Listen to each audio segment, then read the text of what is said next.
Bonjour à vous tous qui êtes des signes d'eau, cancer, poisson et scorpion, pour cette lecture de vie sentimentale du 1er au 15 octobre qui vient. J'espère que vous allez bien tous. Je suis ravie de vous retrouver. Alors, on va regarder un petit peu ce qui se passe. On va commencer peut-être par ça ici. Autour de vous, l'énergie avoisinante, environnante, est représentée par le valet d'épée. D'accord? Donc, on va déjà faire le tour et puis après, je reviens dessus.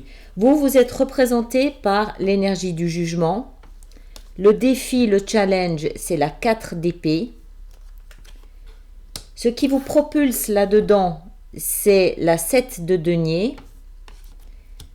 Dans la tête, vos pensées sont représentées par la reine de bâton. Dans le cœur, l'énergie émotionnelle, on a la reine d'épée cette fois-ci. Et puis, demain est représentée par la tour.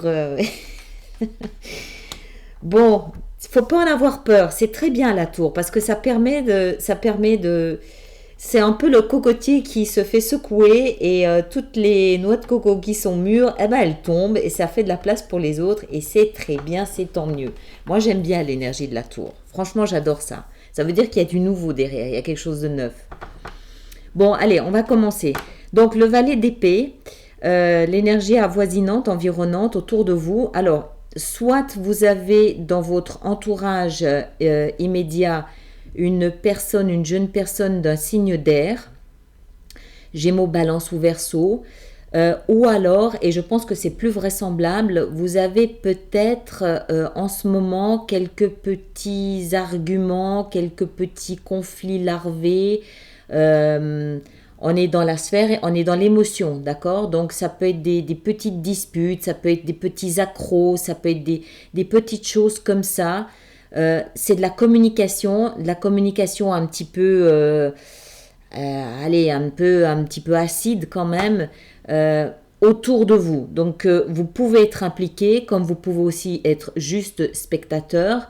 Ça dépend si vous êtes d'un signe d'eau ou si vous regardez ça pour quelqu'un d'autre. Si vous êtes concerné, ça peut vouloir nous expliquer que vous êtes peut-être dans une petite zone de conflit avec votre conjoint. Si vous êtes seul, si vous êtes célibataire, ça peut être au travail, ça peut être les voisins, ça peut être la famille, enfin ça peut être autour de vous.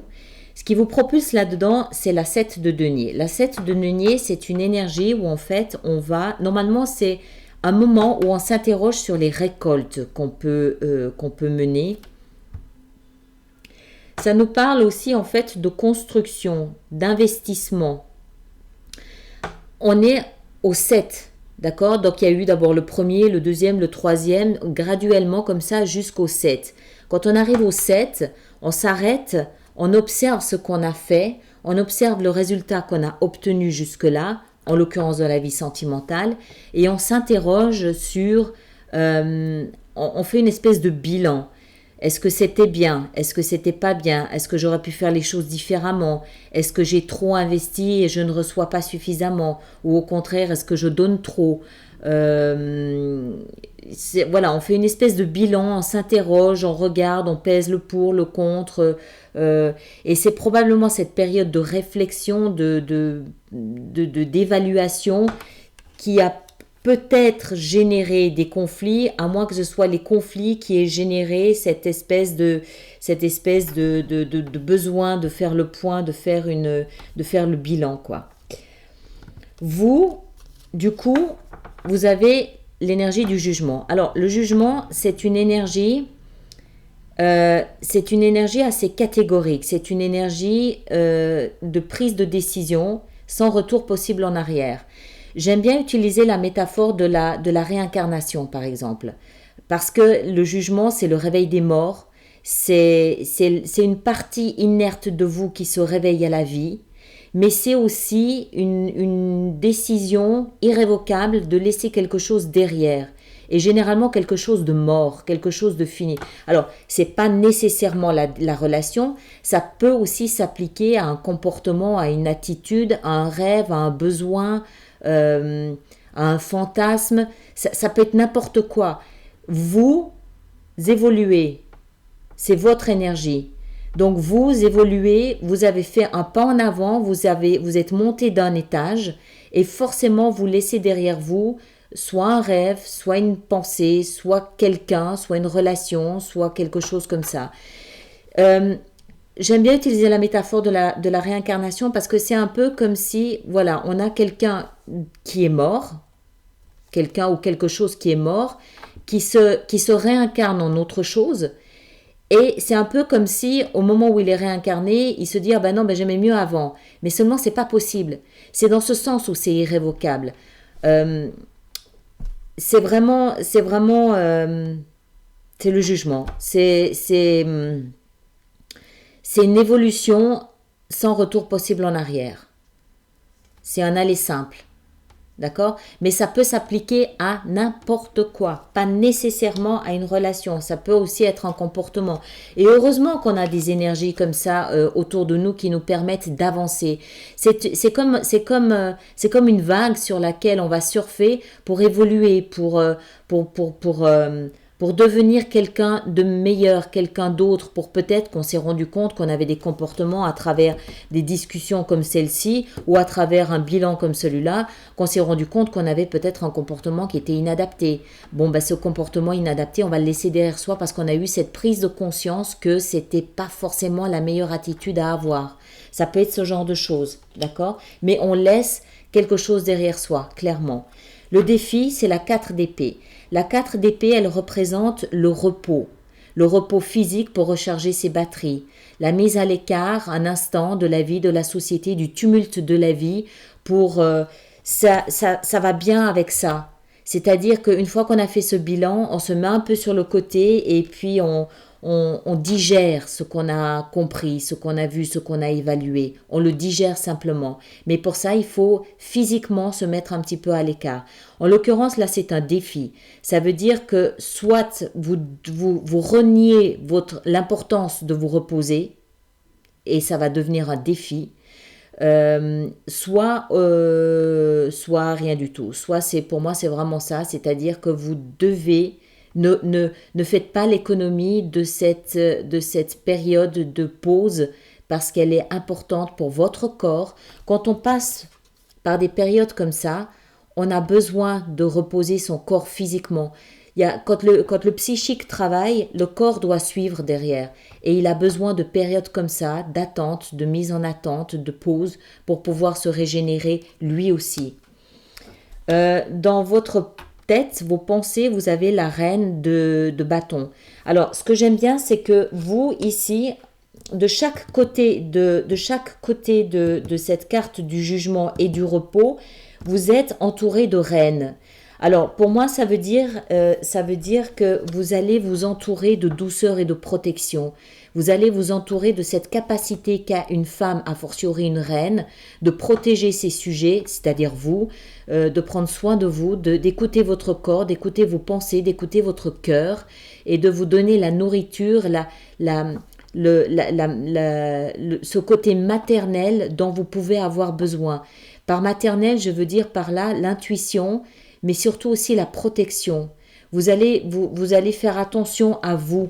Alors, au niveau de la tête, la reine de bâton, elle va vouloir avancer.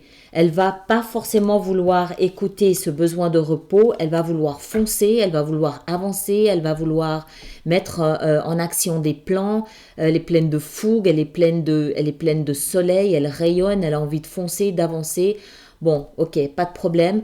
Si ça peut permettre de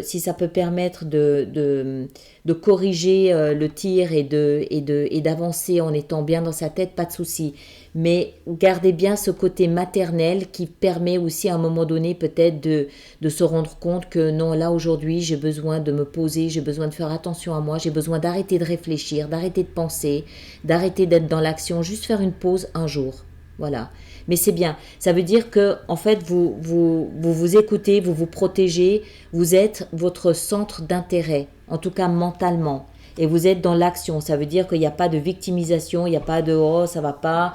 On est dans l'action. En tout cas, dans sa tête. On a des projets en avance. Le cœur, il est représenté par la reine d'épée. Le cœur est peut-être un petit peu plus à vif. Le cœur est peut-être un petit peu plus à vif, mais là encore une fois, il est entouré par une reine, par l'énergie de la reine.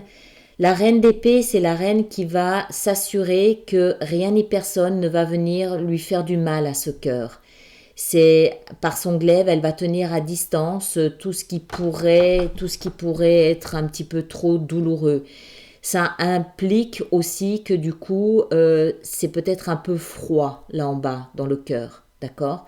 Ça ne veut pas dire qu'il ne palpite plus, c'est pas ça. Ça veut dire que les émotions qu'on peut éventuellement avoir pour quelqu'un sont peut-être un peu plus fraîches.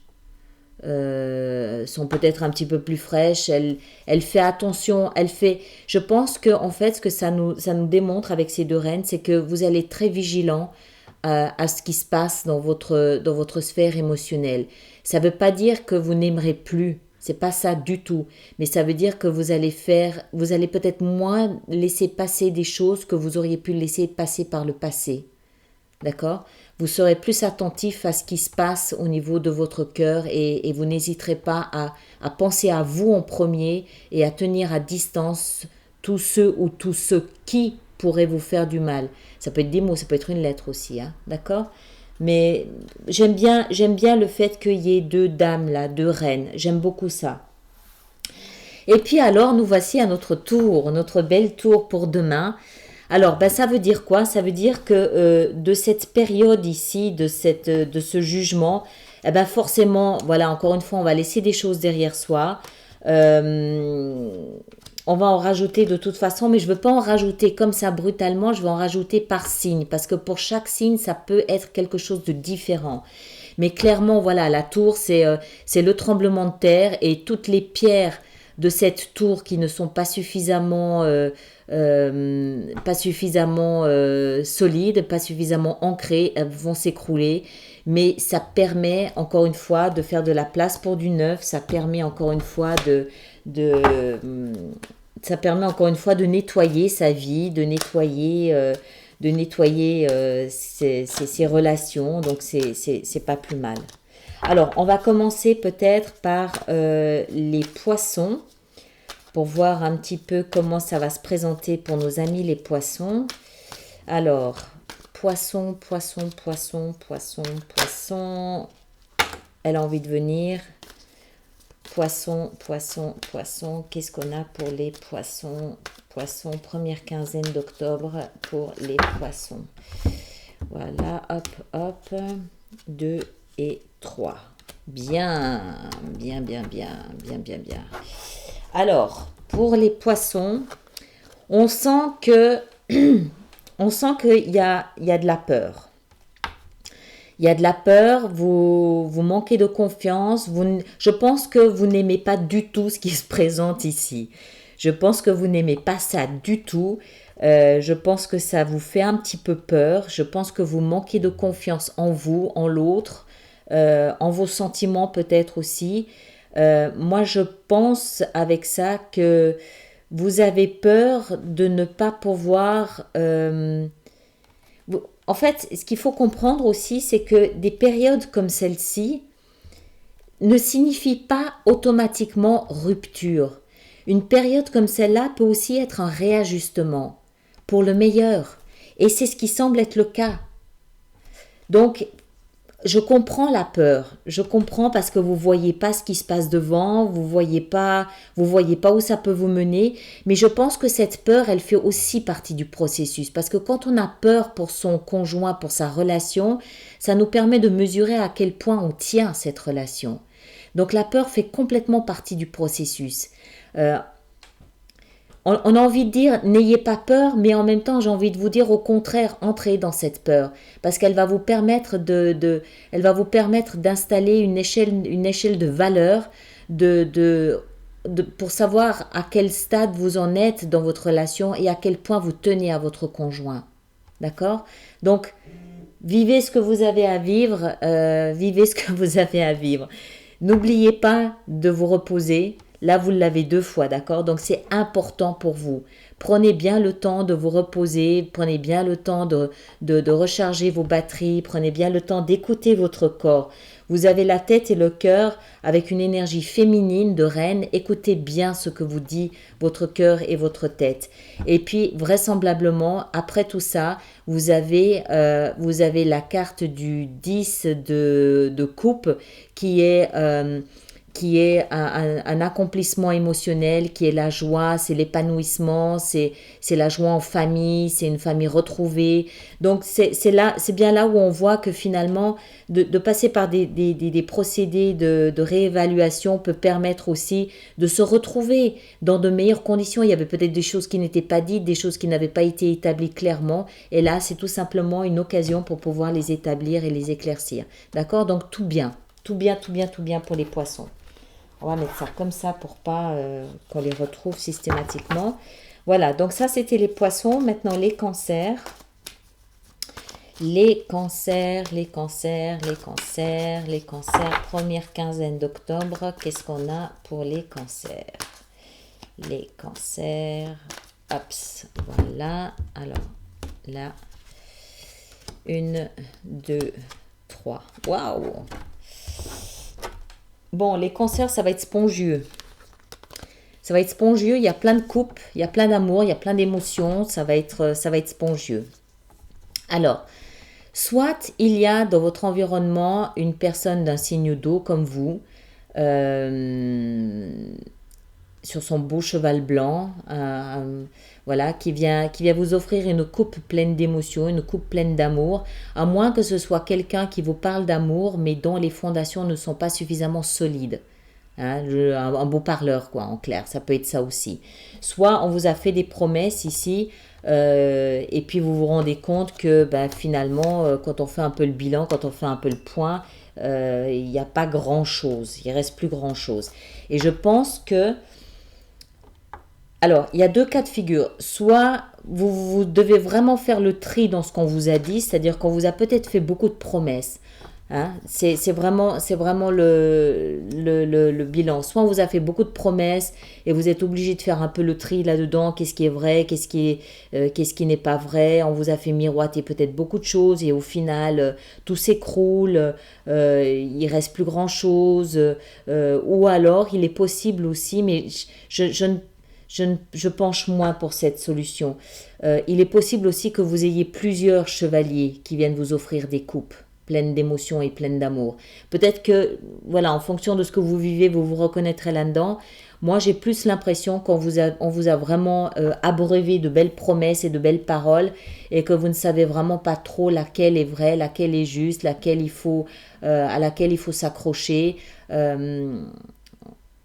Voilà. Mais alors, voilà, cette période ici de réévaluation, le jugement, la prise de décision, la tour qui vient tout ébranler, tout fracasser, toutes ces belles coupes là. Et au final, il en reste qu'une seule, la coupe de l'amour. Donc, j'ai envie de dire pour les cancers, prenez votre temps, d'où cette période de repos nécessaire et indispensable. Prenez du recul, faites le point, ne foncez pas sur la première coupe qu'on vous offre. Parce qu'il se peut qu'au final, elle soit remplie de vide, d'accord? Prenez bien le temps de vous poser, de penser à vous, de vous ressourcer, de vous cocooner. Et puis, à la fin de cette période, une fois que la tour aura bien tout ébranlé, bien tout secoué, il en restera qu'une de coupe, mais ce sera la plus belle. D'accord? Voilà. Donc ça, c'était pour les cancers. Alors maintenant, on va passer aux scorpions. Alors, nos amis, les scorpions. Qu'est-ce qu'on a pour les scorpions pour la première quinzaine d'octobre? Les scorpions. Qu'est-ce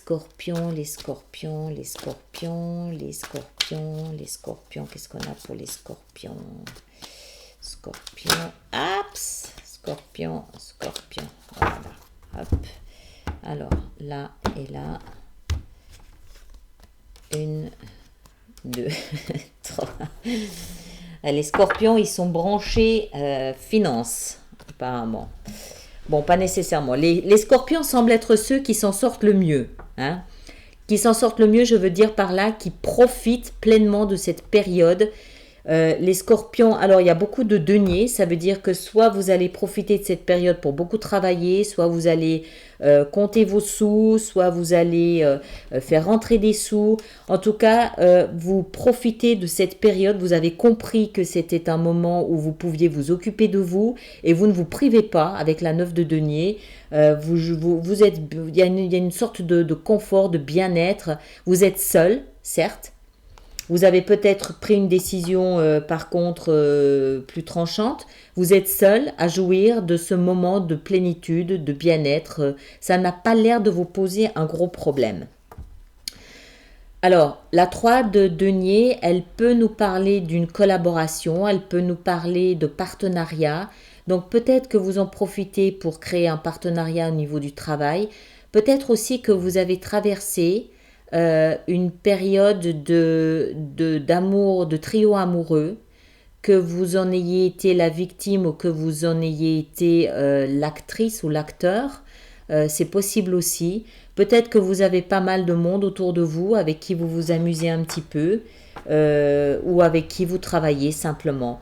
Vous apportez une forme de stabilité à votre période.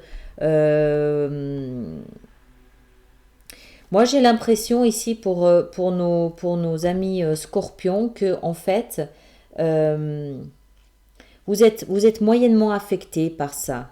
Vous êtes moyennement affecté. Je pense que vous en profitez pour vraiment mettre. Vous avez cette capacité à mettre de la distance et vous en profitez pour travailler. Vous en profitez pour mettre des sous de côté. Peut-être qu'en fait, c'est lié à des histoires d'argent. Dans le couple, c'est possible. Du coup, vous prenez les devants et puis vous vous responsabilisez. Vous vous responsabilisez en épargnant, en travaillant, en épargnant, mais vous n'avez pas l'air d'être affecté, à moins que le problème, encore une fois ici, que vous ayez à affronter au niveau de votre vie sentimentale concerne davantage l'argent du couple. Ça, c'est possible aussi. D'accord? Voilà, donc comme d'habitude, tenez-moi au courant, laissez-moi vos commentaires que j'adore, que je lis tant que je peux. Et puis passez 15 très belles journées. On se retrouve le 15 octobre pour la lecture de la fin du mois d'octobre. Merci à vous.